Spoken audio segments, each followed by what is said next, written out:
A'udzubillahi minasyaitonirrajim. Bismillahirrahmanirrahim. Alhamdulillah nahmaduhu wa nasta'inuhu wa nastahdihi wa nastaghfiruh wa na'udzu billahi min shururi anfusina wa min sayyiati a'malina. May yahdihillahu fala mudilla lahu wa man yudlil fala hadiya lahu. Asyhadu an la ilaha illallah wahdahu la syarika lahu wa asyhadu anna Muhammadan 'abduhu wa rasuluh. Allahumma salli wa sallim wa barik ala sayyidina Muhammadin fil awwalin wa salli wa sallim wa barik ala sayyidina Muhammadin fil akhirin wa salli wa sallim wa barik ala sayyidina Muhammad fil mala'il a'la ila yaumiddin. Amma ba'du. Assalamu alaikum warahmatullahi ta'ala wabarakatuh.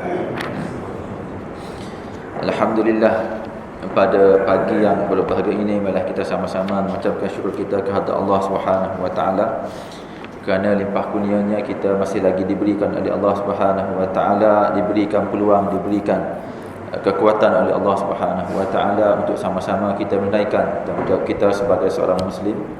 Sebentar tadi kita telah menaikkan solat fardu subuh secara berjemaah, dan insya-Allah tuan-tuan kita akan meneruskan pengajian kitab Syama'il Muhammadiyah berkenaan dengan peribadi Nabi kita Muhammad sallallahu alaihi wasallam. Muslimin muslimat yang dirahmati Allah Subhanahu wa taala, kita akan pada pagi ini kita akan baca dua bab ataupun kita akan habiskan dua bab, iaitu berkenaan bab yang membicarakan berkenaan dengan cara Rasulullah sallallahu alaihi wasallam makan, dan yang kedua ialah berkenaan dengan sifat roti yang dimakan oleh Rasulullah sallallahu alaihi wasallam. Pada muka surat 126, muka surat 125, Ka'ab bin Malik radhiyallahu taala anhu berkata, Nabi sallallahu alaihi wasallam kana yal'aqu asabi'ahu thalathan. Guna tak? Ingat?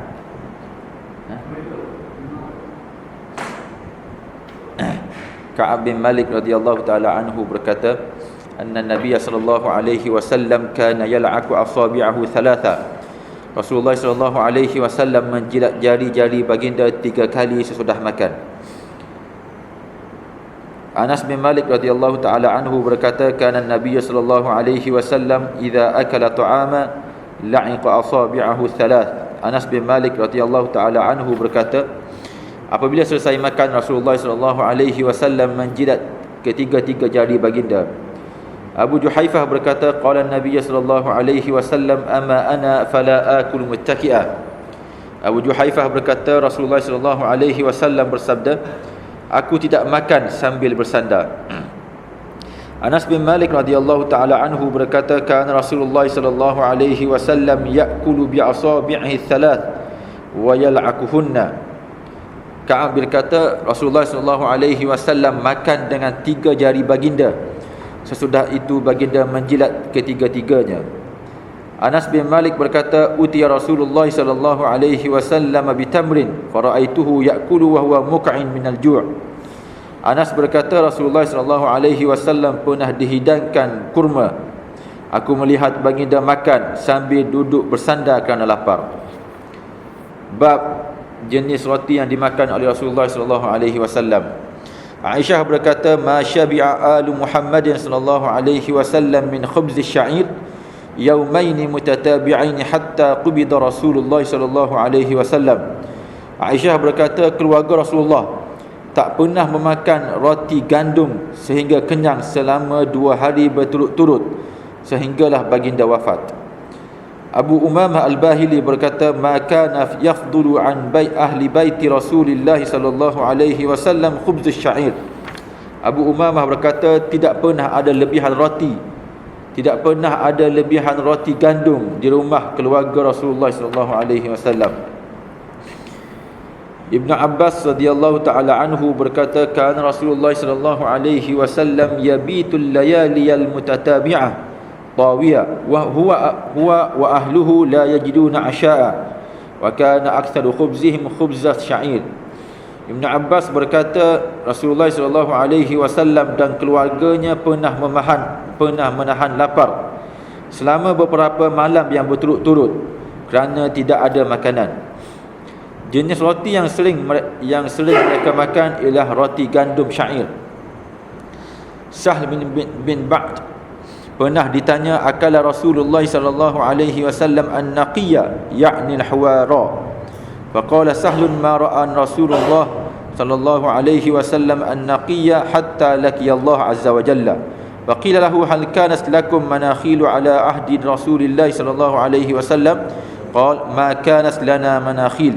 Qila lahu fa kaifa kuntum tasna'una bisya'ir? Qala kunna nanfakhuhu fayatiru minhu ma tar thumma na'jinuhu. Sahal pernah ditanya, adakah Rasulullah pernah memakan roti gandum yang halus dan putih? Sahal menjawab, Rasulullah tidak pernah melihat roti gandum yang halus dan putih sehingga akhir hayat baginda. Sahal ditanya, adakah pada zaman Rasulullah terdapat alat yang digunakan bagi menghaluskan gandum? Jawab Sahal, pada masa itu tidak ada alat bagi menghaluskan gandum.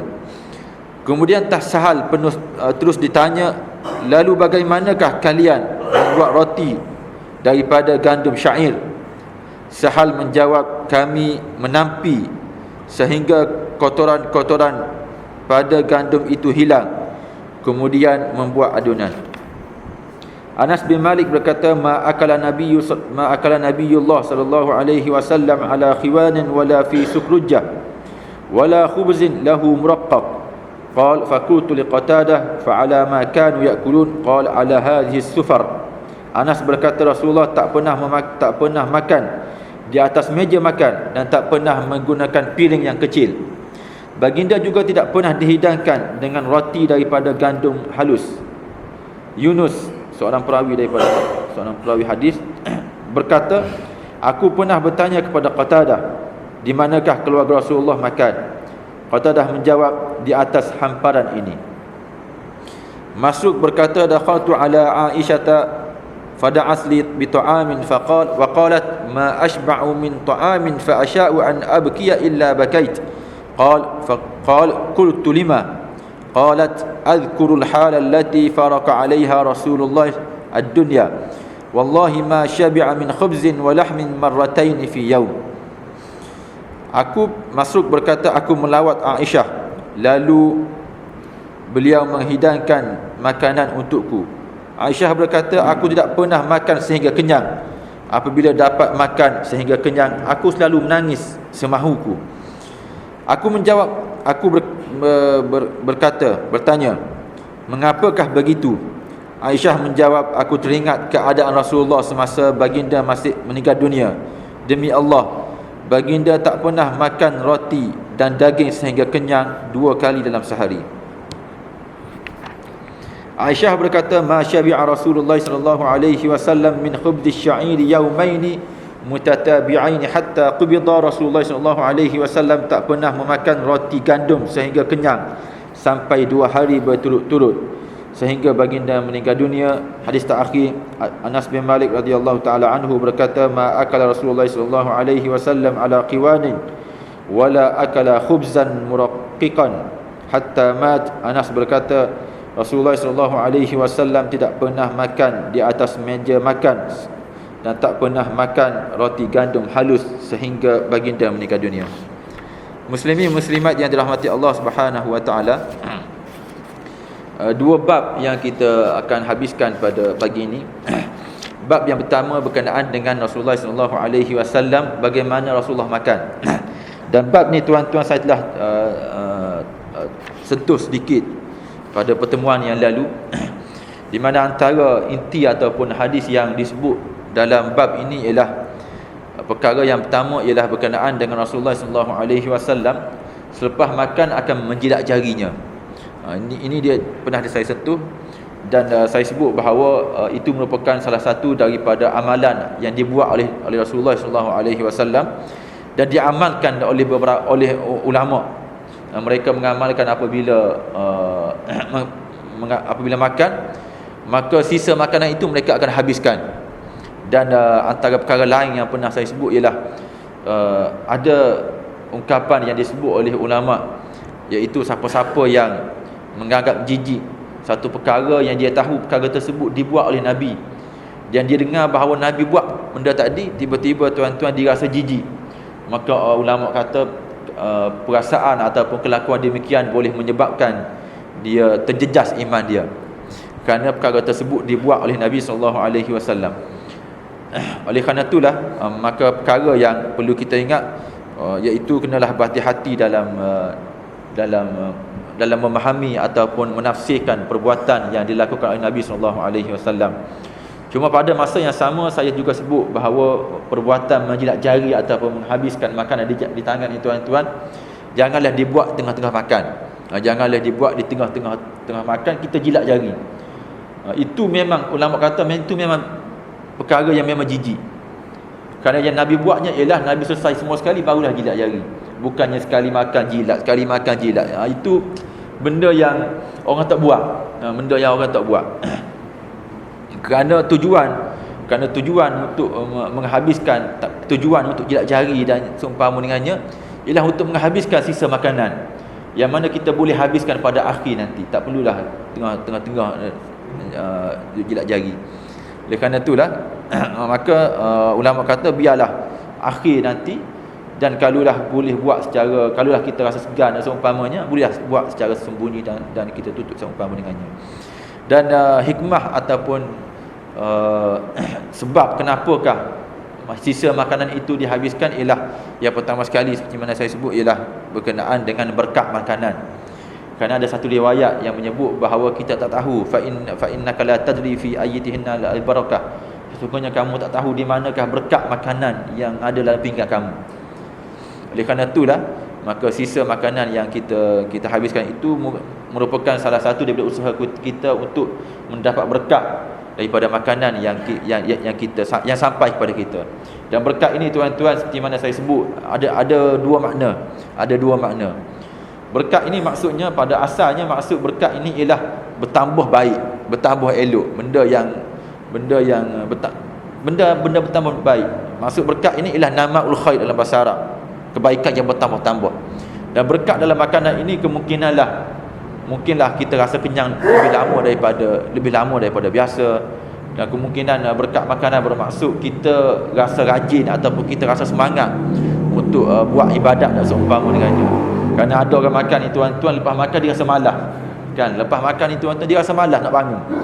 Dia rasa kenyang, rasa tak larat. Ada orang tuan-tuan lepas makan dia boleh aja pergi solat, tak ada masalah. Lepas makan dia boleh pergi surau apabila azan seumpama dengannya. Itu juga dengan makan ni. Ada orang tuan-tuan dia makan ni tak sampai pukul 12 pagi dah makan, tak sampai pukul 12 mula rasa lapar dah, cari makanan pula. Maksudnya tuan-tuan kenyang dia tu tak lama. Ada orang tuan-tuan makan pagi tak apa dah, makan petang pun tak apa dah lepas tu. Maksudnya kenyang dia itu lama. Itu mungkin di antara maksud berkat yang terdapat dalam makanan. Dan ulama kata apa yang dibuat oleh Nabi SAW bukanlah maksudnya ialah membersih tangan. Bukanlah maksud bersih tangan. Jilat jari ni tuan-tuan bukan maksud bersih tangan. Kerana ulama kata kalau sekiranya nak bersih maka basuh air bersih. Itu yang disebut oleh ulama kita. Maka apa yang sebenarnya yang dibuat oleh Nabi SAW ialah baginda nak habiskan rezeki yang cukup bernilai, dan juga untuk mencari keberkatan dalam makanan. Perkara yang seterusnya ialah berkenaan dengan hadis Ka'ab bin Malik, di mana Ka'ab menyebut bahawa Nabi SAW makan menggunakan 3 jari. Makan menggunakan 3 jari. Jari ibu jari, telunjuk dan tengah. Cuma ada riwayat lain yang hadis mursal, di mana disebut bahawa Nabi SAW pernah makan guna 5 jari. 5 Nabi guna. Jadi ulama cuba memberikan penafsiran kenapakah ada riwayat dalam kitab ni sebut 3, dan ada riwayat lain, riwayat mursal. Riwayat mursal ni riwayat yang putus hujung dia putus. Kenapa ada riwayat mursal bahawa Nabi makan menggunakan lebih daripada 3 jari? Jadi apa yang disebutkan oleh ulama ialah apa yang dibuat oleh Nabi SAW merujuk kepada apa yang dia makan. Ada setengah makanan memerlukan kita makan 3 jari saja, tak perlulah sampai 5. Dan ada makanan tuan-tuan memerlukan lebih daripada 3 dan menggunakan banyak jari. Dan makanan yang ada pada zaman Nabi SAW, walaupun taklah sebanyak ataupun macam tempat kita, tapi ada beberapa makanan Nabi SAW ni tuan-tuan, dia agak berbagai lah. Ada makanan yang disebut sebagai tamar, kan, buah tamar. Buah tamar pada zaman Nabi SAW, tuan-tuan, itu boleh menjadi makanan asasi. Boleh menjadi makanan asasi yang mana mereka makan, tak makan ada benda lain lepas tu. Kalau kita ni tuan-tuan, buah tamar kita makan sebiji memang lepas tu kena cari nasi juga kan, memang tak cukup. Zaman Nabi ataupun setengah tempat ni tuan-tuan, tak sama dengan Malaysia kita, tak sama dengan Malaysia kita. Ada orang tuan-tuan, makanan dia, sarapan dia dan seumpama dengannya cukup dengan makan buah, kan. Kalau tuan-tuan pergi ke Eropah tuan-tuan, pagi-pagi dia tak makan nasi macam kita, ya, dia makan ada yang goreng telur, kan. Goreng telur, saya pernah tinggal dengan orang sebelah stan apa ya, Uzbekistan stan apa. Cara dia tak tahu dah apa, tak ingat dah sebab banyak sangat. Turkistan apa. Ada seorang hamba Allah tu, saya pernah tinggal bersama dia lebih kurang 6 bulan lebih kurang. Apa yang dia tak, kita tak pernah nampak dia masak nasi. Yang dia masaknya tuan-tuan ialah goreng telur. Dan sambil goreng telur tuan-tuan, dia goreng apa? Dia goreng kentang, dia goreng apa? Goreng spaghetti, apa macam itulah, spaghetti, macam kita lihat dalam televisyen lah lebih kurang. Tapi apa saya lihat ialah bukan pagi saja, memang sampai tengah hari macam tu. Macam tu dia makan. Dan yang peliknya tuan-tuan, dia tak kurus. Bukan maksudnya tak ada nasi kita jadi kurus, tak. Dia tubuh tegap dengan seumpama. Maksudnya tuan-tuan, cara pemakanan setengah orang tuan-tuan tak sama dengan tempat kita. Orang Arab ni tuan-tuan, terutama sekali pada zaman Nabi SAW, ada ketikanya mereka hanya makan buah saja, buah tamar sahaja, cukup sebagai sarapan ataupun sebagai hidangan pada waktu tersebut. Jadi mungkinlah antara perkara yang dimakan oleh Nabi SAW ialah buah tamar, seperti mana hadis yang terakhir, hadis Malik. Apabila buah tamar ni tuan-tuan, maka tak perlulah makan sehinggalah 5 jari. Tak perlulah makan sehingga 5 jari. Tapi ada beberapa jenis makanan lain yang dimakan oleh Nabi SAW yang bukan berbentuk pepejal ataupun bukan berbentuk buah macam ni. Ada yang macam bubu, ada yang macam bubu. Saya terlibat dengan projek terjemahan Sunan Nasa'i yang di bawah Dewan Bahasa dan Pustaka. Antara perkara yang kami letih ataupun kami yang duduk lama bincang ialah nak beri terjemahan kepada makanan Nabi SAW. Makanan Nabi ada yang nama sawik, ada yang namanya as-salid. Ada beberapa nama yang disebut dalam hadis-hadis Nabi SAW merujuk kepada makanan pada waktu tersebut. Dan makanan yang ada pada waktu Nabi ni tuan-tuan, susah kita nak gambarkan pada waktu sekarang. Sebagai contoh, apa yang kami jumpa ialah sawik. Sawik ni pada asalnya, pada setengah kitab disebut seolah-olah sawik ni macam gandum yang dibakar. Disebut sebagai gandum yang dibakar. Dan digunakan perkataan makan sawik. Gandum yang ada ulama kata gandum yang dibakar. Yang tergambarnya ialah macam roti canai gitu kot. Macam digumpal-gumpal gandum dibakar. Macam itulah kita terbayang tu macam roti canai, roti lah, macam roti lah kan. Gumpal-gumpal gandum, lempeng macam tu lebih kurang. Setelah jumpa satu hadis sawik, buka satu kitab tak syarah. Kemudian jumpa sawik lain, tiba-tiba dia guna perkataan yashrab, minum. Yang tadi sawik, yakulu, makan. Yang kedua jumpa sawik perkataan dia tapi digunakan perkataan minum. Akhir sekali kami yang terjemah ni, tukar terjemah ni, berasa pelik lah, macam mana pula tiba-tiba benda yang dibakar, yang kita gambar tu tiba-tiba digunakan perkataan minum. Bukalah kitab-kitab syarah lain, buka rupa-rupanya dia memang dibakar tapi dia cecair. Perkataan dibakar tu kerana zaman tersebut tu tuan-tuan, dia memang diguna kayu rupanya. Maksudnya ialah diguna kayu dan seumpama dengannya. Jadi terjemahan ataupun makanan yang ada pada zaman Nabi SAW ni agak susah kita nak gambarkan. Mungkin sebab itulah tuan-tuan ada orang terjemah sebagai makan roti jala tu. Mungkin kerana susah kita nak gambarkan dengan apa yang ada pada zaman kita ni. Jadi mungkinlah tuan-tuan, ada ketikanya Nabi memerlukan hanya cukup 2 atau 3 jari, dan ada ketikanya tuan-tuan Nabi memerlukan lebih untuk makan, terutama sekali makan cecair. Dan zaman Nabi ni tuan-tuan tak ada sudu, dan saya rasa tak peliklah sekiranya kalau dah sawik tadi baginda makan menggunakan lebih daripada 3 jari, kerana ia cecair yang dimakan menggunakan cecair yang dimakan tanpa sudu seumpamanya. Mungkin kerana itulah tuan-tuan, ada ketikanya Nabi, ulama sebut ataupun sahabat sebut bahawa Nabi SAW makan menggunakan lebih daripada 3 jari. Kesimpulannya ialah makan itu biarlah berpada dengan apa yang dimakan. Hadis yang terakhir berkenaan dengan Anas radhiyallahu taala anhu, di mana beliau menyebut bahawa Nabi SAW pernah dibawa ataupun dihidangkan buah tamar, dan aku melihat Nabi makan tamar tadi dalam keadaan menyandar. Mukain dalam keadaan menyandar, minal ju', kerana terlalu lapar. Dan di sini ulama sebut bahawa apa yang dibuat oleh Nabi SAW menunjukkan penafsiran yang agak berbeza ataupun penjelasan yang berbeza berkenaan, terutama sekali apabila kita baca hadis yang sebelum ni, iaitu Nabi sebut bahawa aku tak makan dalam keadaan bersandar.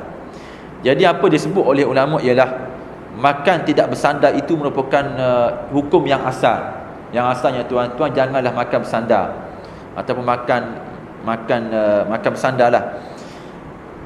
Tetapi apabila ada satu keperluan yang menyebabkan, yang terpaksa kita makan menyandar seumpamanya, maka bolehlah kita makan menyandar. Seperti mana yang dibuat oleh Nabi SAW. Nabi makan buah tamar dalam keadaan bersandar. Kenapa? Kerana Nabi terlalu lapar sangat, tak larat ke macam mana, makan sambil menyandar. Itu yang disebut oleh Anas bin Malik radhiyallahu taala anhu. Kesimpulan daripada bab ini ialah seperti mana yang ada beberapa kesimpulan. Cuma apa yang saya nak sebut di sini ialah antara kesimpulan yang pernah saya baca dalam berkenaan dengan bab ini ialah Nabi makan, kesimpulan pertama ialah Nabi makan guna tangan. Nabi makan guna tangan. Oleh kerana itulah ada ulama menyebut bahawa sunnah Nabi SAW ialah makan guna tangan. Bahkan zaman salafus soleh tuan-tuan, mereka akan tolak ataupun mereka tidak akan menggunakan sudu lah kita kata untuk makan makanan. Kerana Nabi tak pernah menggunakan sebarang alat untuk makan makanan, dan diriwayatkan oleh beberapa orang ulama bahawa mereka pernah menolak untuk menggunakan sudu yang dibawa kepada mereka. Cuma tempat kita ni tuan-tuan, makan guna tangan tu masih lagi budaya lah, masih lagi budaya. Saya pernah pergi ke Thailand tuan-tuan, duduk di kalangan masyarakat sana. Rupanya masyarakat sana tuan-tuan, mereka makan guna sudu. Memang guna sudu sepenuhnya. Dan sudu mereka tuan-tuan bukan sebarang sudu yang kita guna untuk cedok tu. Sudu yang selalunya kita guna untuk makan bubur tu. Sudu tu yang dimakan. Saya pelik juga. Duduk sana ada mukhayyam.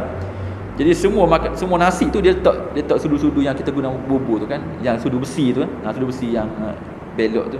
Yang itulah dia makan. Jadi kalau bubur tu biasalah, tapi oleh kerana makan nasi guna sudu, jadi saya guna tangan. Jadi adalah orang tegur, dia kata bagus guna tangan, kami tak pernah guna tangan makan nasi. Itu perkara yang disebut oleh Nabi SAW, yang dibuat oleh Nabi SAW. Bab yang terakhir ialah berkenaan dengan jenis roti yang dimakan oleh Nabi SAW.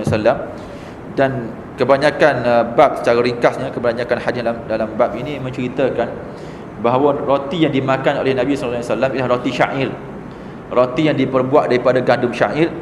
Dan Nabi tak pernah makan, tak pernah jumpa, bahkan disebut Nabi tak pernah lihat pun roti yang diperbuat daripada daqiq.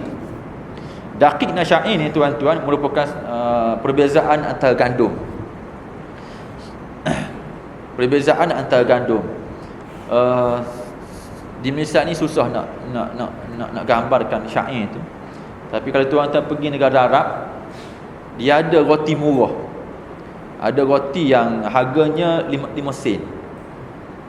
Harganya 5 sen, roti besar telapak tangan, lebih kurang lah ataupun. Harganya 5 sen. Selalunya kalau pelajar kita beli 25 sen boleh dapat 5 lah. Cukup lah pagi tu. 5 sen satu. Roti tu tadi tuan-tuan, roti diperbuat daripada gandum. Yang mana gandumnya tuan-tuan dia tak tapis. Dia tak apa. Kalau kita makan tuan-tuan, kita akan nampak dia punya kulit gandum tu. Hitam-hitam tu kita nampak. Kalau istilah sini kan bukan bleach apa? Bleach kan? Dia ada roti yang dia tak cucikan, tak tahulah. Tapi disebut oleh, ada saya pernah terbaca bahawa roti tadi tuan-tuan dia agak lebih berkhasiat daripada roti halus yang kita makan. Sebab khasiat dia tuan-tuan duduk di kulit dia. Macam kita makan apple lah kan. Apple, orang kata kulit apple tu ada khasiat dia. Lebih kurang macam itulah. Roti yang dimakan, roti yang unbleached, bleach apa sebut dia, istilah dia, itu lebih berkhasiat. Dan itulah yang dimaksudkan dengan syair, iaitu roti yang mereka hancurkan dengan alat kadar saja. Mereka buang yang besar-besar lah, kita kata yang kulit-kulit yang besar-besar. Manakala kulit-kulit yang halus yang tak boleh buat tu mereka campur sekali. Dan warna dia tuan-tuan, warna dia kelabu, agak kelabu, yang bukan roti putih, agak kelabu. Dan roti tadi tuan-tuan kalau di Mesir dijual dengan harga 5 sen satu sekeping. 5 sen. 5 sen dalam Melayu kita tuan-tuan, kalau Melayu kita lah cukup dengan 2 keping lah. 2 keping tuan-tuan boleh sampai ke tengah hari lah. 2 keping sebab dia tebal. 2 keping tebal.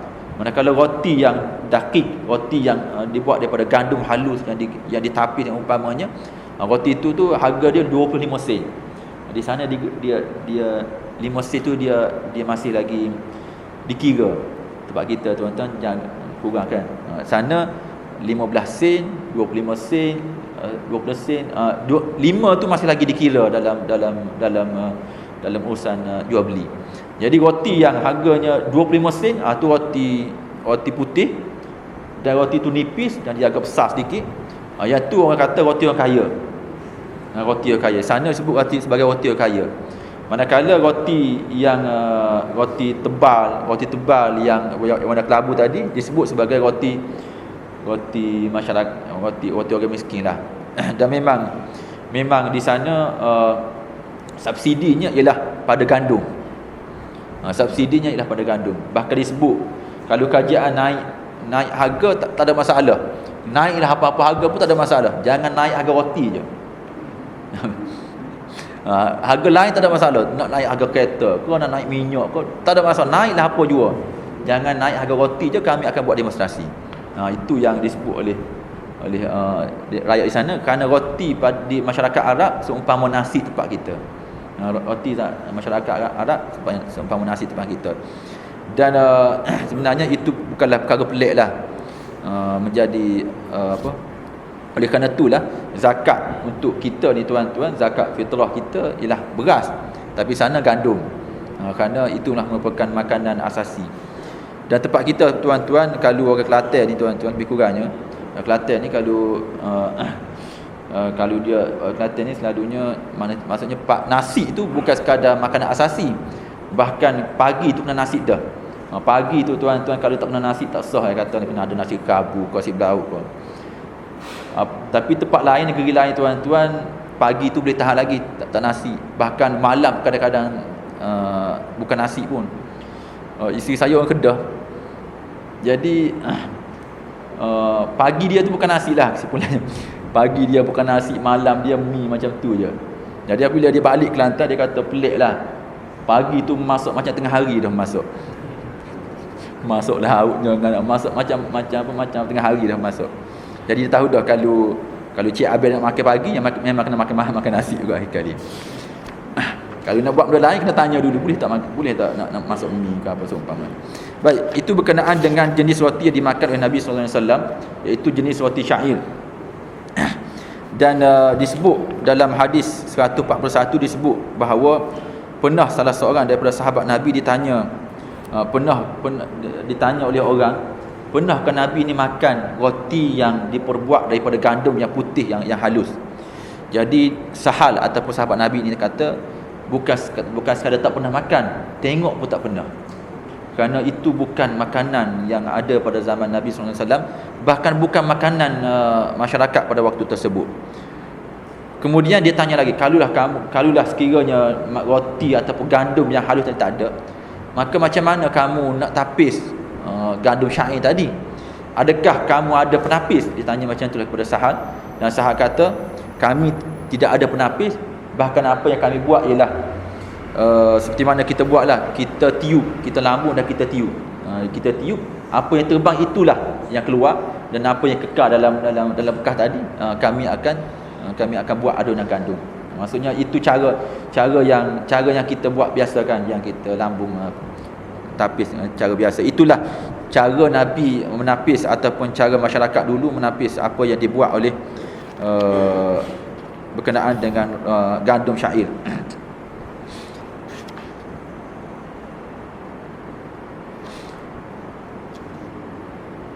Banyak perkara yang nak sebut berkenaan dengan bab ni.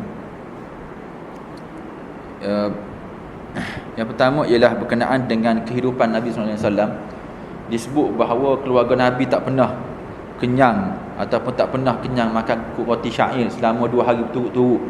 Bahkan Aisyah sebut tak pernah Nabi makan 2 kali, tak pernah Nabi kenyang 2 kali berturut-turut dalam 1 hari. Apa yang disebut oleh ulama kita tuan-tuan ialah dalam hadis Aisyah ini, Aisyah tak sebut berkenaan dengan Nabi. Apa yang Aisyah sebut ialah berkenaan dengan keluarga Nabi. Aisyah kata keluarga Nabi tak pernah kenyang makan roti syair 2 hari berturut-turut. Abu Umamah kata tak pernah ada baki roti syair, ada lebihan roti syair dalam keluarga Nabi SAW. Apa yang dicuba disampaikan oleh Aisyah dan juga sahabat yang lain, walaupun dia sebut berkenaan dengan keluarga, tapi tuan-tuan, ia membayangkan apa yang dimakan oleh Nabi SAW. Terutama sekali Nabi tuan-tuan merupakan ketua keluarga lah, ketua keluarga. Selalunya kita tuan-tuan, kalau kita dengan anak-anak lah, kita dengan anak-anak kita dengan keluarga, selalunya si ayah ataupun si ibu ni tuan-tuan, dia akan mengutamakan keluarga dia, anak dia lebih daripada dia sendiri. Kan? Kalau contohlah dia beli pizza lah sebagai contoh, anak dia berebut tuan-tuan, dia tak makan dah. Kan kita dapat dah satu pizza besar, lepas tu kan anak berebut tuan-tuan, agak-agak ayah tu berebut juga ataupun tidak. Kemungkinan kita setuh sikit, lepas tu kita biarkan. Dan seumpama macam itulah kalau kita dapat benda yang sedikit yang kita nampak macam yang kadang-kadang dalam banyak keadaan ibu bapa ini akan melebihkan ahli keluarga dia sendiri berbanding dengan dia. Apa yang disebut oleh Aisyah radhiyallahu taala anha, apabila Aisyah sebut bahawa keluarga Nabi tak pernah kenyang 2 hari berturut-turut makan roti syair, itu membayangkan tuan-tuan kemungkinan besar Nabi sendiri lebih teruk daripada tu. Kerana sebagai ketua keluarga, kita boleh bayangkan bahawa apa yang dimakan oleh keluarga baginda itu lebih banyak, lebih baik daripada apa yang dimakan oleh ketua keluarga sendiri, berdasarkan kepada keluarga kita ataupun bagaimana kita berurusan dengan keluarga. Kemungkinan besarlah tuan-tuan, kalulah keluarga Nabi tak pernah makan, tak pernah kenyang 2 hari berturut-turut, tak peliklah tuan-tuan kalau Nabi sendiri tak pernah kenyang lebih daripada 2 hari berturut-turut. Kerana kita tahu bahawa ketua keluarga ini akan melebihkan keluarga dia sendiri. Dan disebut juga bahawa tak pernah berbaki roti pun dalam keluarga Rasulullah SAW.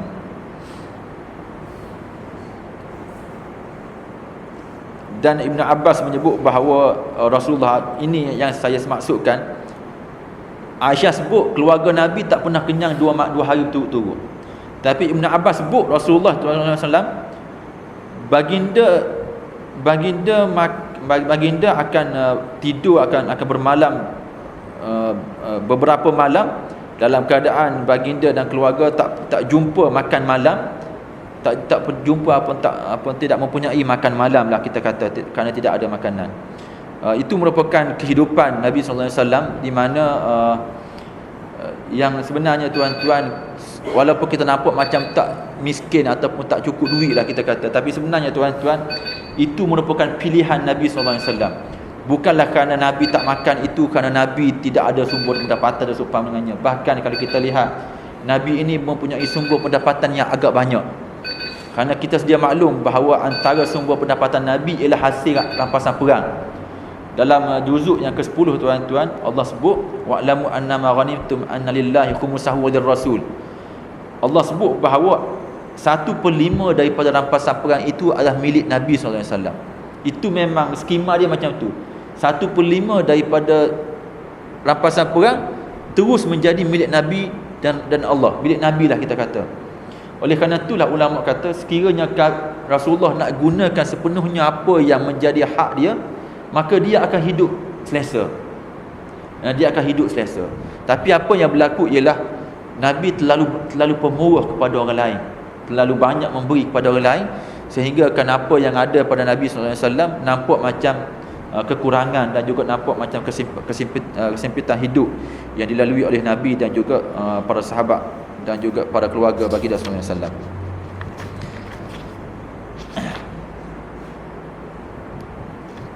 Yang terakhir ialah ataupun yang seterusnya ialah berkenaan dengan hadis Anas radhiyallahu taala anhu, di mana Anas menyebut bahawa Nabi tak pernah makan atas tempat tinggi. Terjemahan dalam kitab ni disebut sebagai meja makan. Terjemahan dalam kitab ni disebut sebagai meja makan. Terjemahan sebenarnya ialah tempat tinggi. Maksudnya tuan-tuan, Nabi tak pernah buat satu tempat yang tinggi untuk Nabi makan di situ. Suasana tempat kita ni meja makan lah terjemahannya. Nabi tak pernah guna meja makan. Dan juga Nabi tak pernah guna banyak piring dalam ketika mana makan. Sukrujah, Nabi tak pernah guna banyak piring. Apa yang disebut oleh ulama dalam menafsirkan hadis ini ialah menunjukkan bahawa makan itu hendaklah sederhana. Makan ni tuan-tuan, dia bukan merupakan salah satu daripada objektif kita hidup yang perlu kita berikan tumpuan fokus di situ. Bahkan ia merupakan salah satu daripada alat ataupun perkara yang membantu kita mencapai objektif kita yang lain.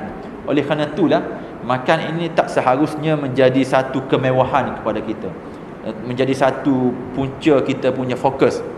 Dan Nabi sendiri tuan-tuan disebut, Anas menyebut bahawa Nabi tak pernah makan guna meja makan.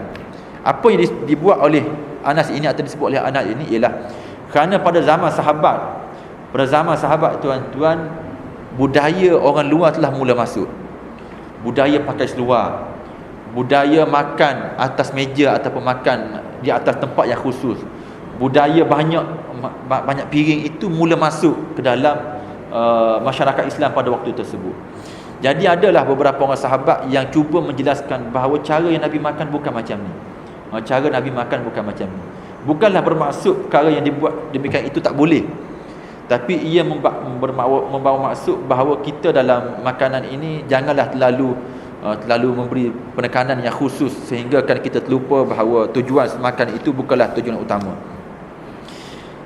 Dan bahkan ada ulama sebut bahawa makanan dengan banyak lauk atau banyak mata kata, ataupun tawasuk ataupun banyak depan kita tu banyak, itu perkara makruh. Ada ulama kata kita makan dengan banyak mata ataupun banyak lauk ini, itu perkara makruh. Banyak pinggan. Tapi walaupun begitu, ia tetap boleh makan lah, boleh makan. Cuma makruh kerana ia nampak macam mewah. Cuma makruh itu tuan-tuan kerana kita buat sesuatu melebihi daripada keperluan, itu makruh. Tapi sekiranya sampai peringkat membazir, itu haram. Sekiranya sampai peringkat membazir, itu haram. Membazir ni tuan-tuan bermaksud kita buang ataupun kita tak habiskan, atau dia beza antara kita banyak mata makanan dengan membazir. Ini disebut oleh ulama. Maksudnya tuan-tuan, kalau tuan-tuan makan ayam seekor, walaupun sebenarnya cukup dengan kita makan sepoh ayam, ulama kata itu disebut sebagai tawasuk, ataupun tawasuk ni sebut sebagai berlebih-lebihan lah. Kita makan berlebih lah, lebih. Dan lebih ni tuan-tuan, kalau tak kena cara, boleh sampai ke makruh. Tapi sekiranya tuan-tuan kita beli ayam seekor, kita makan satu pohon, yang lain itu kita buang, itu disebut sebagai membazir, dan itu jatuh pada haram. Tapi sekiranya kalau tuan-tuan beli ayam seekor, tuan-tuan makan habis semua seekor, itu disebut sebagai tawassut. Tawassut ni tuan-tuan bukan membazir, kerana dia makan semuanya, kerana dia guna semuanya. Cuma apa yang dia guna tuan-tuan melebihi daripada keperluan dia. Itu maksudnya. Maksudnya ada istilah membazir, ada istilah kita guna lebih daripada keperluan. Itu yang disebut oleh ulama supaya kita jelas bahawa beli banyak ni tuan-tuan itu bukan bazir. Beli banyak ni tuan-tuan itu bukan bazir. Membazirnya ialah apabila kita beli banyak, makan sikit, yang lain tu buang. Itu bazir. Yang itu jatuh haram. Tapi sekiranya tuan-tuan beli banyak, makan banyak, itu bukan bazir. Tapi itu panggil makan yang melebihi daripada keperluan, dan ada kalanya buat demikian boleh sampai peringkat makruh. Tapi bazir ni tuan-tuan itu perkara yang haram. Dan Nabi SAW tak makan menggunakan banyak mata ataupun banyak pinggan. Bahkan apa yang disebut oleh ulama ialah sepatutnya gunalah 2-3 lauk sahaja sebagai bukti ataupun sebagai contoh kita mengikuti cara makan yang sederhana Nabi SAW. Apabila Anas sebut demikian, riwayat demikian, adalah orang tanya Qatadah riwayat hadis tadi, kalau Nabi tak makan atas kalau Nabi tak makan guna piring, Nabi tak makan atas meja, maka di manakah Nabi makan? Lalu sahabat tadi atau tabi'in tadi jawab, Nabi makan atas sufrah. Kita panggil sufrah kan? Sufrah. Itu sufrah tuan-tuan bahasa Arab. Sufrah, iaitu hamparan. Nabi makan guna hamparan. Nabi hampar dan Nabi makan atas tu. Itu yang disebut oleh Nabi sallallahu alaihi wasallam. Yang dibuat oleh Nabi kita Muhammad sallallahu alaihi wasallam. Dan hadis yang terakhir tuan-tuan ialah berkenaan dengan Aisyah. Di mana Aisyah ni tuan-tuan apabila selepas Nabi meninggal dunia, kerana Aisyah ni tuan-tuan dia hidup lama sampai ke zaman Sayyidina Ali. Hidup lama kerana Aisyah di antara sahabat yang muda. Maka satu hari tuan-tuan, Aisyah radhiyallahu taala anha pernah dihidangkan dengan makanan yang agak banyak, dan tiba-tiba Aisyah makan, dan tiba-tiba Aisyah menangis. Makan dan juga menangis. Kemudian dia tanya, kenapa kamu menangis? Yang dijawabnya ialah, aku menangis kerana aku teringat kepada keadaan aku bersama dengan Rasulullah sallallahu alaihi wasallam. Kami tak pernah makan banyak. Nabi sallallahu alaihi wasallam tak pernah kenyang 2 kali dalam sehari. Maksudnya tuan-tuan, kekenyangan itu merupakan satu nikmat yang tak pernah Nabi rasa sebanyak itu, menyebabkan Aisyah radhiyallahu taala anha menangis apabila teringat dia makan makanan yang banyak, ada orang beri makanan dia dan dia boleh makan dengan banyak. Dia teringat bahawa suami dia dulu Nabi pemimpin Rasulullah SAW tak pernah makan sampai peringkat kekenyangan 2 kali sehari. Menyebabkan Aisyah radhiyallahu taala anha menangis kerana teringat pada zaman Nabi, bagaimanakah kehidupan Nabi SAW.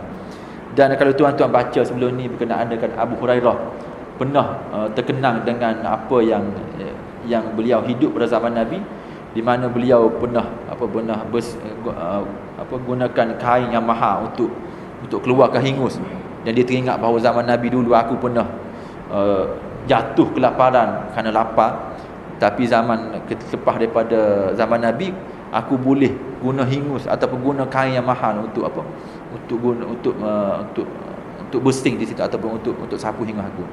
Itu merupakan kenangan yang ada pada para sahabat berkenaan dengan kehidupan mereka dengan Nabi sallallahu alaihi wasallam.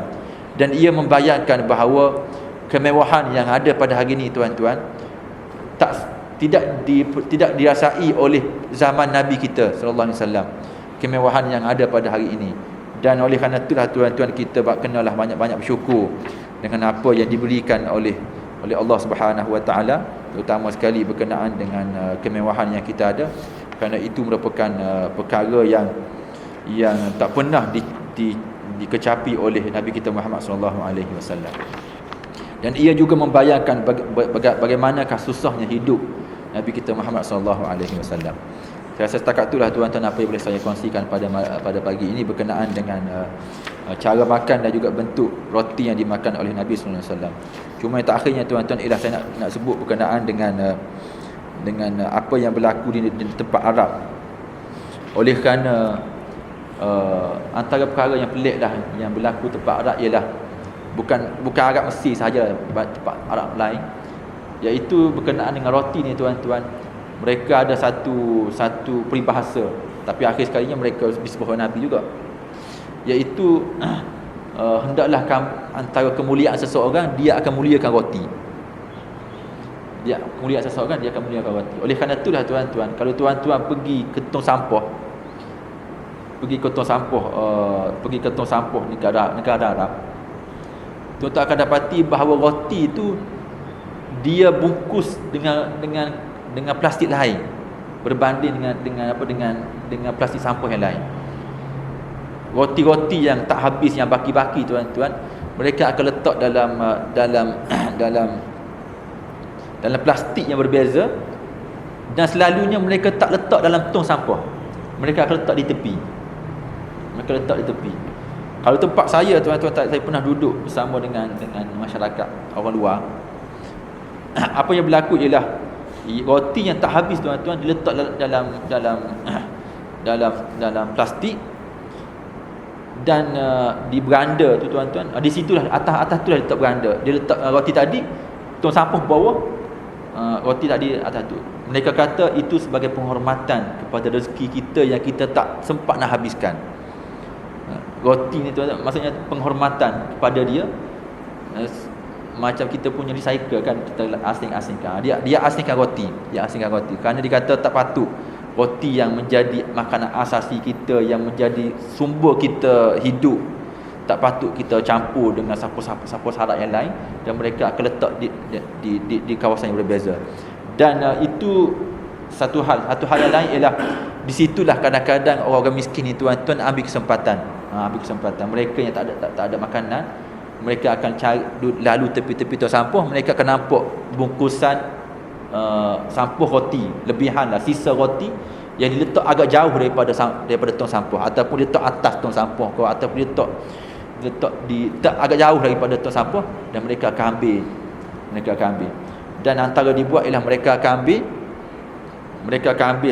roti-roti yang kering lah, apabila lama ni kering dan seumpamanya, mereka akan letak dalam bekas dalam periuk, letak air rebus. Roti-roti yang baki-baki tadi kumpul, letak dalam periuk, letak air rebus. Akhir sekali tuan-tuan, dia akan jadi macam bubur. Dia akan jadi macam bubur. Kan, dia akan jadi macam itu baliklah, dia akan jadi macam gandu balik, akan bubur balik. Mereka akan makan. Itu orang miskin, makanan orang miskin. Mungkin kerana itulah tuan-tuan, mereka asingkan dia punya roti tadi, supaya pertama sekali menghormati rezeki mereka yang mereka tak sempat habiskan, dan yang kedua sebagai cara mereka nak bantulah orang-orang miskin. Itulah cara mereka makan. Itulah apa yang saya kongsikan pada pagi ini. Apa yang baik itu datang daripada Allah Subhanahu wa taala, dan apa yang kurang itu datang daripada kelemahan diri saya sendiri. Aqulu qauli hadza wa astaghfirullah li wa lakum. Wassalamualaikum warahmatullahi taala wabarakatuh. A'udzubillahi minasyaitonir rajim. Bismillahirrahmanirrahim. Ya Rabbana lakal hamdu kama yanbaghi li jalalika wajhika wa 'azimi sultanik. لا أحصي ثناء عليك أنت كما أثنيت على نفسك. اللهم اجعلنا من الذين يستمعون القول فيتبعون أحسنه. ربنا آتنا في الدنيا حسنة وفي الآخرة حسنة وقنا عذاب النار. وصلى الله على سيدنا محمد وعلى آله وصحبه وسلم والحمد لله رب العالمين.